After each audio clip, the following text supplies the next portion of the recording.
How long does the battery last on a Dyson V10 cordless vac? This is the battery pack here. Mr. James Dyson will tell you it lasts 15 years. After 15 years, this should still have 80% charge capacity if used on a daily basis. Well, Mr. Dyson, this one lasted 9 months. And she's dead. This comes with a 2-year warranty.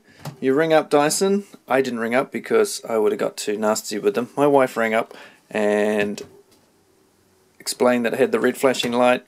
That's what it says to do in the manual. Ring them straight away. You ring them, they instantly send you out another battery if it's under warranty, because this is clearly a very common problem that they will pretend is a unusual event. So this only lasts 9 months, and the batteries are $150 each from Dyson.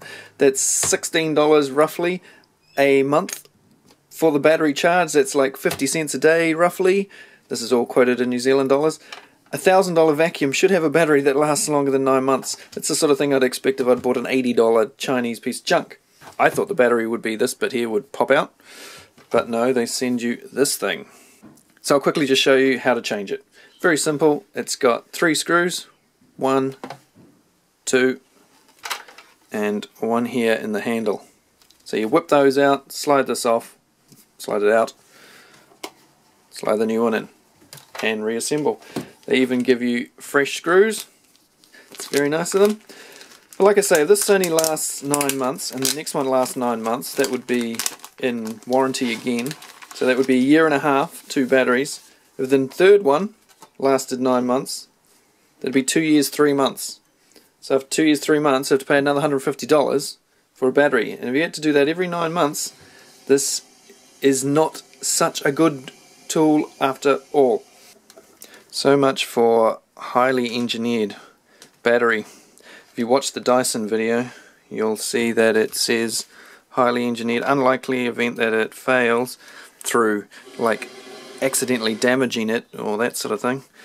Well, nothing's happened to this battery. It mid vacuum, it carked it. These screws feel like they're screwed directly into plastic. There it is, just like that. Now in a future video, we might pull this to bits, I think, and see if we can work out why it has failed so prematurely. This is meant to last 15 years. 9 months is extraordinarily quick.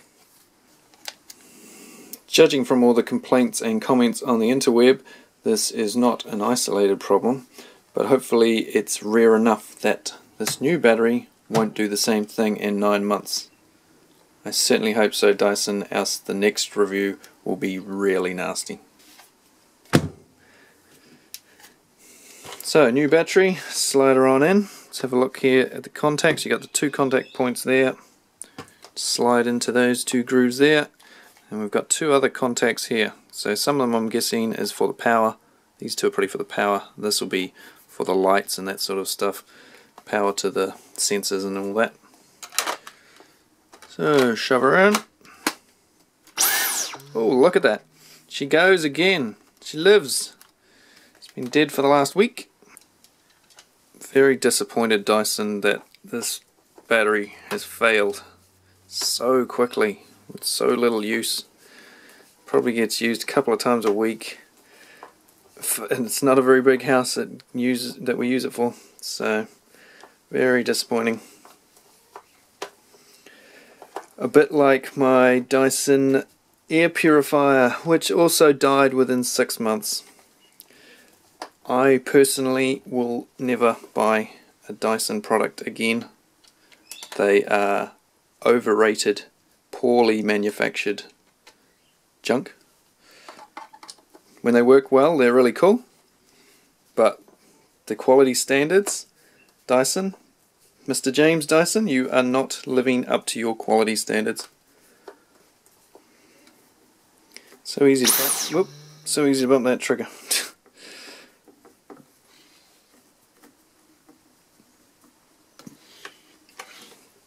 So it's back together. I will now go put it on charge for 3.5 hours. They could have made that a bit quicker too, couldn't they? For the price. My Makita charger can charge batteries in 22 minutes. I know it's a different battery, but come on. 3.5 hours these days, pretty long. Thanks for watching, hope that was helpful. I will do another update on this if this battery dies. Thanks for watching.